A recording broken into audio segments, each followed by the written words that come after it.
And now for the This I Believe program. This I Believe was a media project created in the 1950s. It was hosted by probably the most famous journalist of his time, Edward R. Murrow, designed to place the pen into the hands of both the prominent and ordinary American, all non-journalists. The program inspired some 39 million Americans to gather around their radios every day to hear what other Americans had to say on all manner of issues, personal and public. Imagine those days when people would gather around one central source of information. In a way, you might say it was the precursor to social media, except the voices were more moderate and moderated back then.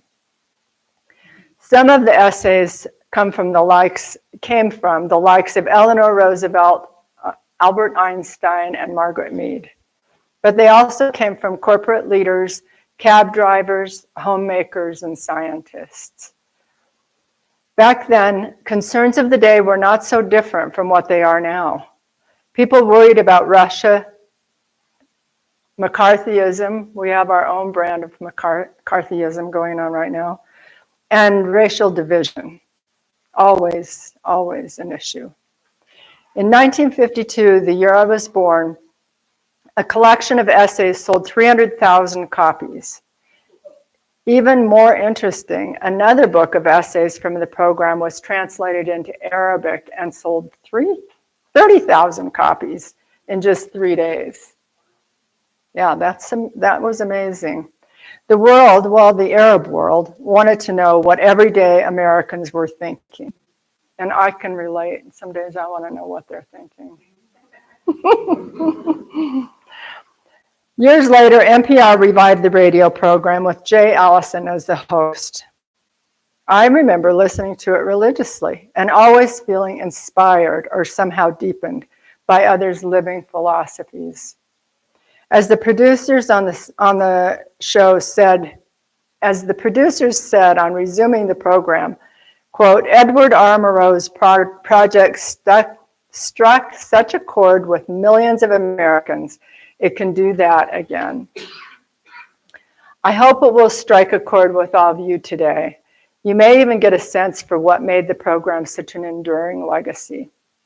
I'd like to thank Carol Dowdy for the suggestion of doing this as a service. This came up during our pledge conversations that we have with members.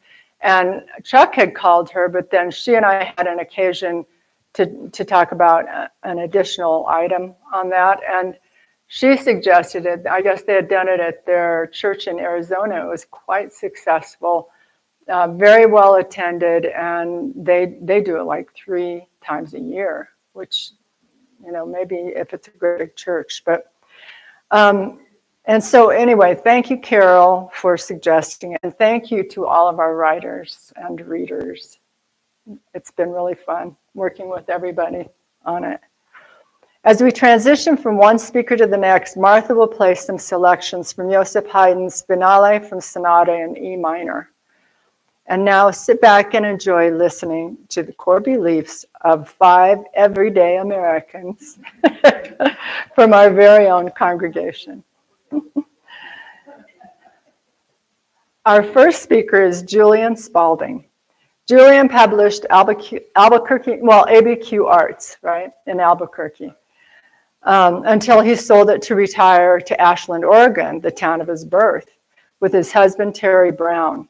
After 10 years in a beautiful Rogue Valley, the siren call of the land of enchantment lured them back to northern New Mexico. Julian?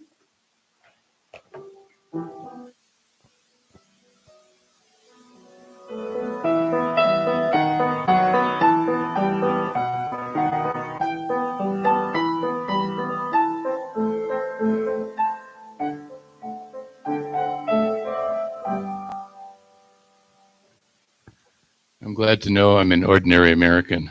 Thank you, B. I have a little icebreaker here. Who has ever read Alice in Wonderland? Ever in your life? Does anybody remember a conversation between Alice and the Red Queen about belief? And does anybody remember what Alice said to the Red Queen? I'll tell you if you don't know. Alice laughed. One can't believe impossible things. Does anybody know what the Red Queen responded with? I dare say you haven't had much practice, said the Queen. Why, sometimes I believed as many as 6 impossible things before breakfast.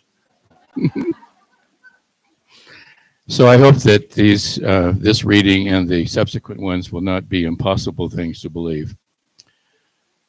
This, I believe, Taos is a tone, a lesson, a way of being. Its song hums in earth, flora, fauna, mountain, sky. Its song inhabits the land. Does the land imagine me, shape me in its rhythms? To know who I am, reflected by the mountain, Chamiso, Piñón, El Cielo Azul. I am a visitor on this ancient land, absorbed into the mystery of the globe, of the gorge that splits the valley in half. Its mythical beings lodge in my heart. The pulse of the Rio Grande, the clarity of the sky, the ancient presence.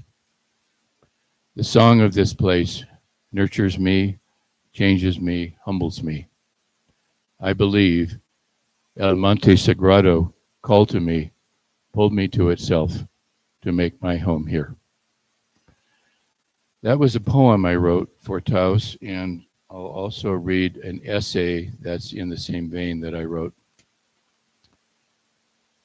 I believe that when I look back at the places I've lived over the last 70 years, California, Oregon, and New Mexico, each place has had its own underlying tone, revealing itself in the form of a lesson, a way of being in the world that I needed very much to learn. As Sharon Blackie writes in Mythic Imagination, there are various instruments that play their part in fashioning the song of each place.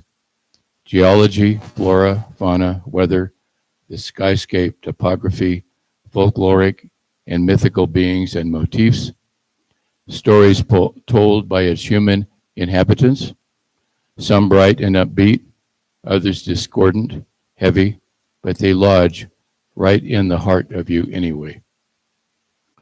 I believe I am still learning the song of this place called Taos. The land itself carries a song that drew me to it because it had something to teach me about myself. In The Enchanted Life, Blackie writes, we think that we imagine the land, but perhaps the land imagines us. And in its imaginings, it shapes us. The exterior landscape interacts with our interior landscape. And in the resulting entanglements, we become something more than we otherwise could ever hope to be. I believe something about Taos drew me and my husband to this land, not to impose my interior landscape on it, but rather to draw me to itself, interacting with my interior landscape, and in that process, changing us both. Where I am is on ancient Pueblo Indian land. I am a visitor. Not all immigrants to this land understand where they are. I try to listen to the tones of this place, to be impacted by its mystery, by the mountain, by the land, by the gorge that splits the valley in half. Longtime Hispanic residents speak of carencia, the love of the land that nurtures and changes us so that we may become more than we were when we arrived. Many outsiders make no attempt to adapt to this place, but rather try to make it like something they are familiar with. While I also bring my expectations and privileges to my life in Taos, I also wish to allow the land to change me by lodging in my heart. I believe others who made Taos their home decades ago also felt the pull of the land, which shaped them according to the hum of the mountain, the pulse of the Rio Grande, the clarity of the sky, and the rich cultural heritage of the indigenous past and the Hispanic presence superimposed over its ancient being. I believe the song of this place works its magic to impact every newcomer like myself, to learn to love this land and allow its nature to change us. I am humbled and honored to begin to know where I am living in this magnificent valley. Thank you.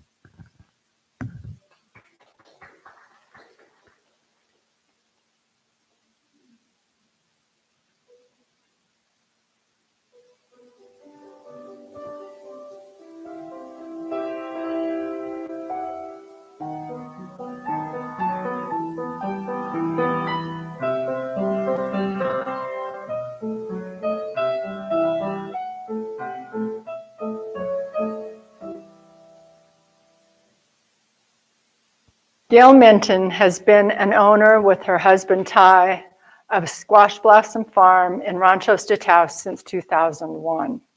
She taught high school and graduate students in the areas of psychology and environmental health. Her doctorate is in clinical nutrition and environmental health sciences. Gail?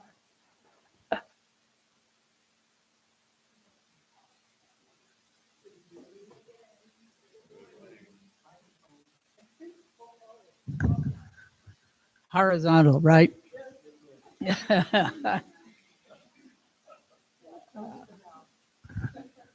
The title of my remarks are Radical Consciousness, Rooted Connectedness, Readiness for Change. I dedicate these remarks today to Ty, my ecology mentor. This I believe. Venus is too cold, Mars is too hot. Earth, the only one in our galaxy with temperatures and water just right for life, all 5 kingdoms. Life, a living, complex system, Gaia, named by James Lovelock, co-founder of the Gaia theory, regulating and maintaining itself, and has for billions of years, with diversity and feedback loops beyond knowing. How can I bear to be radically conscious of the vast ecosphere while being a member of the only species that separates itself from the whole? The sentient symphony in which humans are a member of the orchestra, not the conductor. Lynn Margulis and Dorian Sagan. I cling to this awareness. Radical consciousness, knowing, is only bearable for me through rooted connectedness to rural life, to working with plants and animals, including microbes, bacteria, and fungal, to knowing groups of humans around the earth and here in Taos who are rooted in their places, their local ecosystems, and rooted in their cultures, entangled within the living whole. Quote, when we were gatherers and hunters, the ecosystem kept us in check. This is Wes Jackson in his writing, Consult the Genius of Place. We have been unchecked for thousands of years.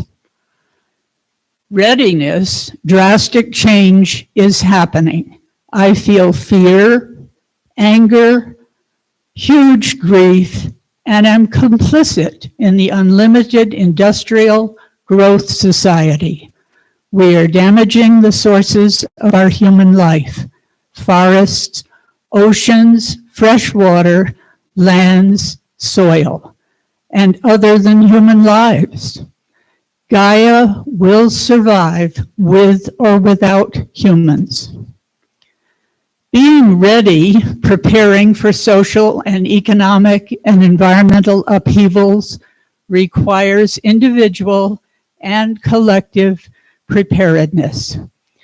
Being ready demands courage to let go of thoughts and actions that may make matters worse, do make matters worse. Being ready means being part of small interconnected networks of people who are compassionate and aware that our lifestyles need to become integrated with the environment, our local ecosystems we depend on. As change deepens, what do I want and need to keep? Tools, fire, skills, including people skills, and what can I let go? Excess travel, driving around, and hundreds of other things. Voluntary simplicity will be necessary. Is a good idea before we are forced to be simple. The changes predicted are monumental. We know from human history that people come together and rebuild communities and social order. Reconnecting with the whole web of life is possible. The Red Queen might say impossible, but she thinks it anyway. So with radical consciousness rooted in place and being ready emotionally, physically, and practically, give me courage and space to breathe. I reckon poetry of Patty Ann Rogers, especially her poem, "There is a way to walk on water." Thank you.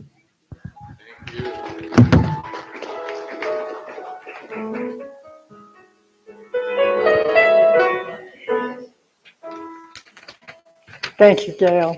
I'm going to block this pulpit because people are skating around. Oh, oh, good. Okay. Good idea. Thank you. During her long lifetime, Martha Grossman has lived long periods in 3 places: her beloved hometown of Stamford, Texas; Colorado, where she met and lived with a husband with whom she raised a child; and Taos, where she lived most of the time as a single woman. The 3 venues have all left a profound effect on the evolution of her spiritual beliefs. Martha Grossman. Evolution of a credo. I was raised a Presbyterian. Most of what I learned in church and Sunday school and church camp, I no longer believe. Over my adult years, through experience, reading, and thinking, I have crafted what I consider to be a set of religious, spiritual beliefs that is comfortable to me. I no longer believe in the Trinity, God the Father, Jesus, the Son of God, and the Holy Spirit. To me, God is not the grandfatherly figure dressed in white robes, sitting on some heavenly throne to whom I was introduced as a child. The God I believe in now is immeasurable, without limits, continuing endlessly in time. He is everywhere. This God could be called everything, being, or nature. Jesus, I believe, lived, but he was a teacher, a teller of parables. He was a wise, good human being. The Holy Spirit I know exists because I have felt it, but it is far different from how the Presbyterians described it. I feel it in many ways when I am moved emotionally by music like Samuel Barber's Adagio for strings. When dusk falls in Taos, as the setting sun turns the mountain rose-colored and ethereal, and when I am moved by the loving kindness of others. The Bible, I believe, is not some holy writ. As a tome, it has evolved over centuries. It is a collection of stories and oral histories recorded. I do not believe it is the Word of God. In religious matters, I believe in allowing every person to think as he or she likes and say what he or she thinks. Everyone is free to define God and worship that God in his or her way. I believe fervently in science as well. Science explains many phenomena often left to various organized religions. Science helps us explain things. The creation story comes to mind, so that we don't have to depend on some explanation mandated by organized religion. Given these foundational beliefs, I think everything is as it must be. Believe in this God of mine is a rational experience. I may not understand why certain things happen, but I believe there is some reason behind their happening. Believing this, I am comforted and can live in peace and harmony. I realize that if I'm able to employ the Buddhist precept of non-attachment to what I hope happens, I am happier. I regard my life and how I live as a testament to what I believe. I believe in living fervently and experiencing deeply. Getting lots of things done each day is limited in value. It's not what and how much one does that counts. The quality and the depth of experience is more important. Each day I try to do the best I can with the challenges presented. I resolve to be aware of beauty and order, to appreciate pleasures, to love and act with gratitude and kindness. I am working on having more patience.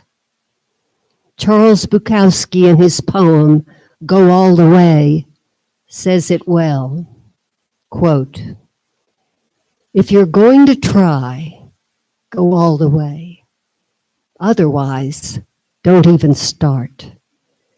If you're going to try, go all the way. There is no other feeling like that. You will be alone with the gods, and the nights will flame with fire. Do it. Do it. Do it. All the way. You will ride life straight to perfect laughter.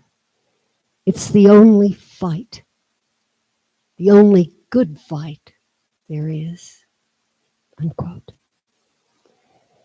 Any essay on one's religious life probably requires confronting the question of death. In my opinion, one's attitude toward death is about the only choice in life we really have. As usual, Mary Oliver says it best. Quote, when death comes, I want to step through this door full of curiosity, wondering, what is it going to be like, that cottage of darkness? When it's over, I want to say all my life, I was a bride married to amazement. I was the bridegroom taking the world into my arms. When it's over, I don't want to wonder if I have made of my life something particular and real. I don't want to find myself sighing and frightened or full of argument. I don't want to end up simply having visited this world.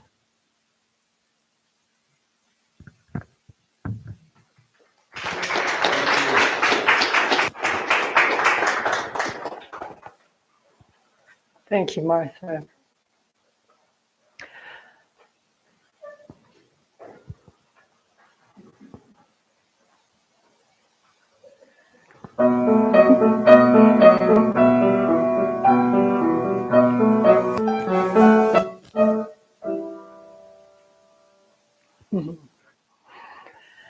And next, Sally Savage. I wrote her bio for her.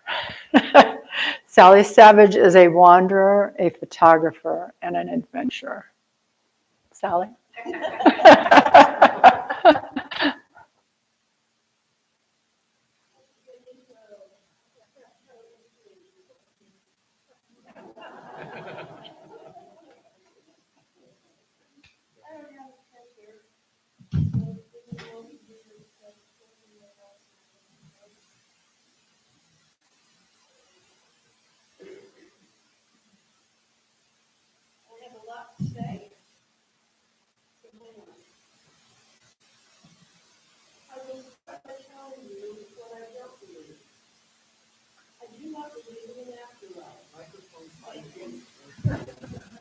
I have too many technical things. Should I start again or just, okay. Was that a yes or a no? Thank you. I will start again by telling you what I don't believe. I do not believe in an afterlife. I do not believe that existence on earth is a dress rehearsal for the real thing, an afterlife that people imagined when the world was flat and the sun revolved around us.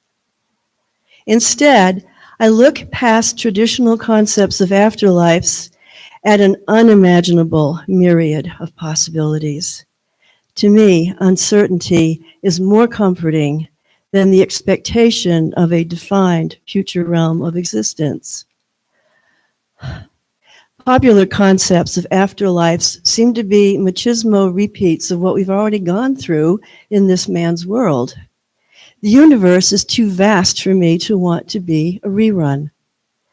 Therefore, I believe it is essential to simply appreciate being alive.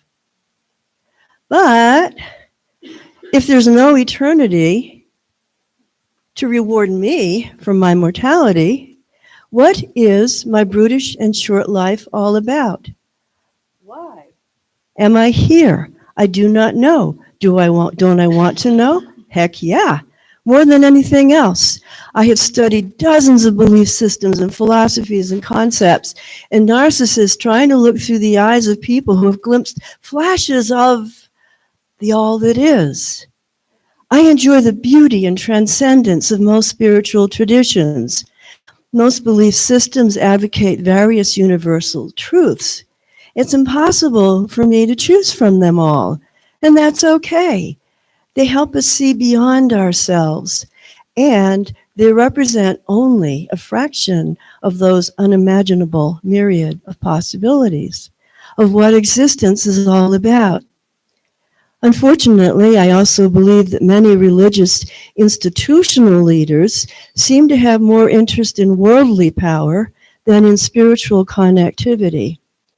Every religion I've seen has told its followers to kill other people in the name of their God. Why would I want to share an afterlife permeated by murderous energies? I believe I have to face the great unknown without dogma or ritual structure. My not liking this setup does not make it go away. But what about causality? Cause and effect. I believe there's a big disconnect in the concept of a supreme being who has the imagination to create planets and quasars and probiotics, but who cannot be bothered to keep people from killing each other. The cause and effect arguments of religions are too cheeky for me. Why stick up for the concept of an inconsistent almighty who likes to make messes out of people's lives? I do like knowing the cause of things that happen in my daily life, but I will never fathom the depths of the universe. No one can. I believe that's wonderful. To their credit, religions, and science all strive to understand the answer to why. But there is always the danger that the proponents of a discipline might decide that they have figured out enough and that no one else should learn anything more. There is no reason to stop asking big questions. Think of the science fiction stories that refer to the human quest for knowledge as the universe looking at itself. I like that. It makes me feel universal. And since life is not fair, I believe it is crucial to do something about the existence of suffering. I believe that almost every human being has an instinctive sense of right and wrong. This sense is easily colored by personal experience, family traits, customs, etc. And sometimes personal circumstances can give unearned advantages to one person or group and impose disadvantages on others. But despite our personal experiences and burdens, the sense of right and wrong calls us to do the right thing. Stay with me. Doing the right thing includes everyone taking responsibility for their own actions. Since we all make mistakes, we are all capable of feeling empathy for the plight of others who are suffering from the effects of their own mistakes or from the disadvantages of their life circumstances. Since most religions, mythologies, and schools of thought address suffering, I believe we have globally available tools of compassion that each of us can use to help relieve suffering. And I'll wrap this up with some RESPECT. I believe that life would be globally more pleasant if everyone showed more respect for everyone else, regardless of anyone's beliefs. I believe that people are capable of really listening, asking for clarification when there is confusion, and asking for clarification again when an argument is about to explode. I believe that people can smooth over bad feelings when one person says, "I'm sorry," and another person replies, "No worries," and they really mean it. To summarize, I believe we all can perform acts of compassion. We all can learn how to ask for forgiveness and learn how to forgive. Everyone on the planet could have a good life if we all really appreciate being alive and realize that we're all in this together. And the bonus is when one does good, it feels good. What if I do find myself in an afterlife? Well, that's okay. It is one of the unimaginable myriad of possibilities. And thank you for the opportunity to speak.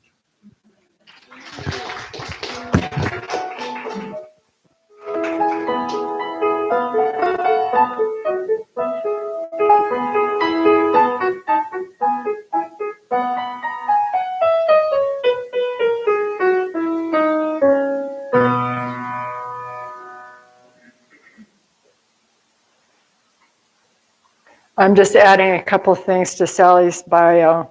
Wide-eyed and unafraid. Oh, thank you.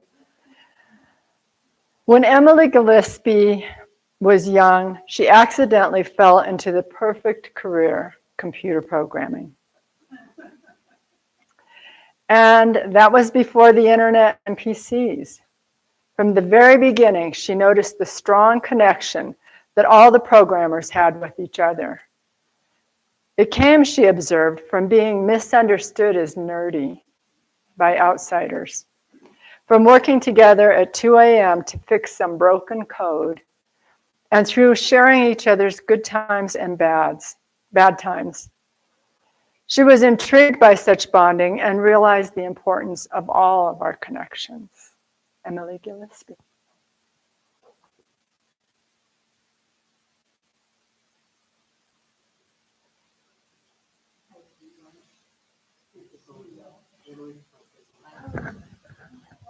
Thank you.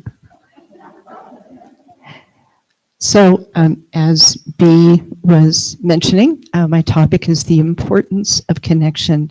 And this is an article that I found on the This I Believe website. So this isn't something that I wrote, but it spoke to me, so I wanted to read it for everyone today. The author is someone named Adele. I don't know what her first name is, but I can tell it's a woman because of what she says later on about her husband. And she's from Des Moines, Iowa, it says. So maybe the E is for Emily, who knows? And she says this: I believe in connection with the deepest essence within us, connection with other people, not only family and friends, but also with those who confound and irritate us. And finally, connection with the earth and the life it sustains. And now there's a quote from Ralph Waldo Emerson: what lies behind us and what lies before us are tiny matters compared to what lies within us. I like that. It is by exposure to the world around us that we discover what lies within. It may take multiple connections to unearth our strengths and weaknesses, our natural talents and proclivities. It is easy to be seduced by false idols and or the expectation of others. It is by paying very close attention to the echoes of our inner spirit that we become the most fully human. When it is evident that no one else shares our level of passion, we've likely found our niche. The linking of generations, the historical lineage of family, the sharing of love give purpose to life. That is a quote from George Landberg. Fractured families and friendships surround us. The reasons can range from generational feuding to simply allowing connections to deteriorate because we are caught like spiders in a web, unable to extricate ourselves from demanding schedules that sap our energy. Very true. Then she goes on to say, my husband, a financial planner, was a supreme connector. When he traveled through the United States on business, he extended himself beyond the obligatory company requirements, connecting with his clients, many of them elderly singles, in ways that comforted and reassured them. Moreover, he never failed to reconnect with any acquaintances in the area. After his death, a plethora of messages poured in from grateful people who shared amusing anecdotes. The pebbles he dropped promoted ripples that comforted a grieving family. In a recent drama, when urged to leave her grandson who had disgraced the family, the grandmother refused. There was always something left to love, she said. For her, the connecting thread, spinning through the ages, though strained, had not broken. It is customary for some religious groups to begin the new year by not only praying for their enemies, but also visiting them. A special effort is made to resolve misunderstandings of the past. I like to imagine this custom sweeping across national borders like a prairie fire. Our search for a future that works keeps spiraling back to an ancient connection between ourselves and the earth, an interconnectedness that ancient cultures have never abandoned. And that is a quote from Helena Norberg Hodge. Recently, I've noticed the greening of public and private buildings. Natural light and extensive plantings grace offices and hallways, while entire adjacent city blocks are now beautifully landscaped. Research has confirmed productivity escalates in such an environment. A recently constructed hospital in Atlanta, Georgia, boasts aviaries that delight the eye and the ear as birdsong floats through hallways into antiseptic realms. The public response has been overwhelming. As we move forward in these areas, we recognize a primal yearning for a living environment that does not insulate us from the earth. Finally, she wrote, I believe in an omnipotent spirit permeating the universe and beyond that seeks not only to connect us with the best that lies within, but also with the whole human family and the planet we call our home. I'd like to invite everyone to the sharing circle on April 14th, where we will share our thoughts and feelings on the topic, the importance of connection. Please come. Thank you.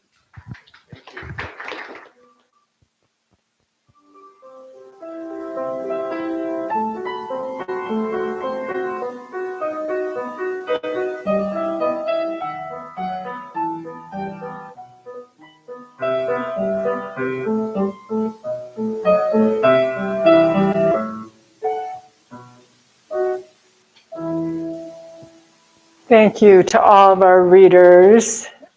It was wonderful. And thank you, Martha, for playing. You did a great job. Thank you. This definitely should not say B. Scott on the cover, because these are our ministers for today, don't you think? Well, I'm wearing a lot of hats today, obviously, but I'd like to put on a different one just for the moment, and that is the one of treasurer. Used to be Joe, now it's me. And I've been treasurer for a whole month and a half now. Emily, the president, is clapping. I would like to say a collective thank you to each and every one of you. No matter how large or how small your pledges are, they are faithful, they're welcome, and they're appreciated. And thank you, every one of you. Now,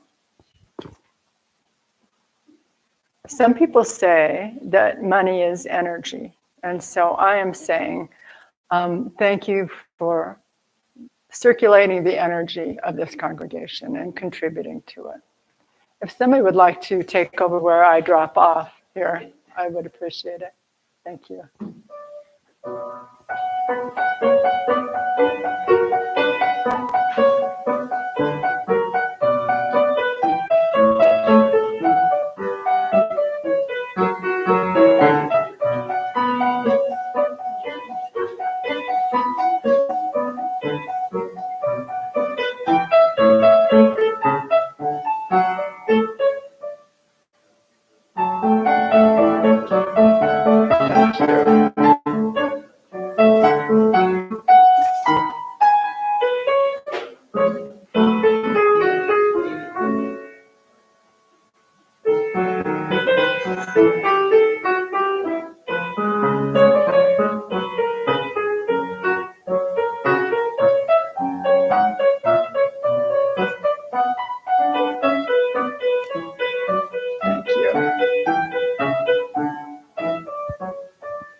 Thank you, everyone. The offering is now received in grateful appreciation of our shared hopes and values. Today's closing words come to us from Ralph Waldo Emerson. And I just think this is so interesting. I have this anthology of American literature from my college days. And I thought, I know there's something in there that Ralph Waldo Emerson wrote that will be perfect for the closing words. And I opened it up, and it was like the introduction written by some professor somewhere. And she quoted him, and I was like, those are the perfect words. I'm wearing, let's see. Words are also actions, and actions are a kind of words. Let me remind the reader that I am only an experimenter. Do not set the least value on what I do, or the least discredit on what I do not, as if I pretended to settle anything as true or false. I unsettle all things. This sounds like Walt Whitman, doesn't it? Like who influenced who? Was it Walt that influenced Ralph, or Ralph who influenced Walt? No facts are to me sacred. None are profane. I simply experiment an endless seeker with no past at my back. Please stand and say the words together as we extinguish our chalice. We extinguish this flame, but not the light of truth, the warmth of community, or the fire of commitment. These we carry in our hearts until we are together again. Please be seated.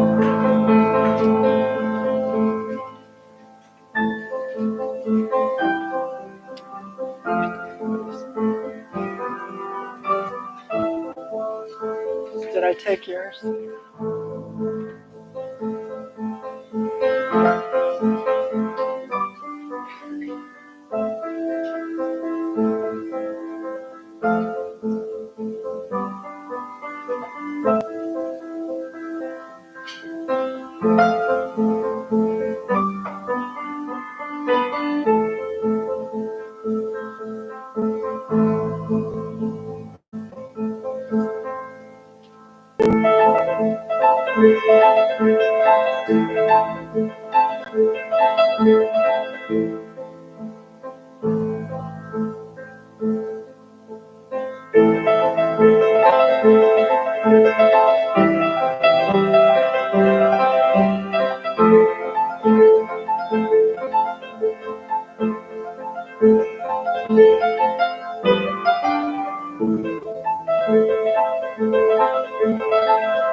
Thank you, everyone, for coming today, and please join us for snacks and coffee.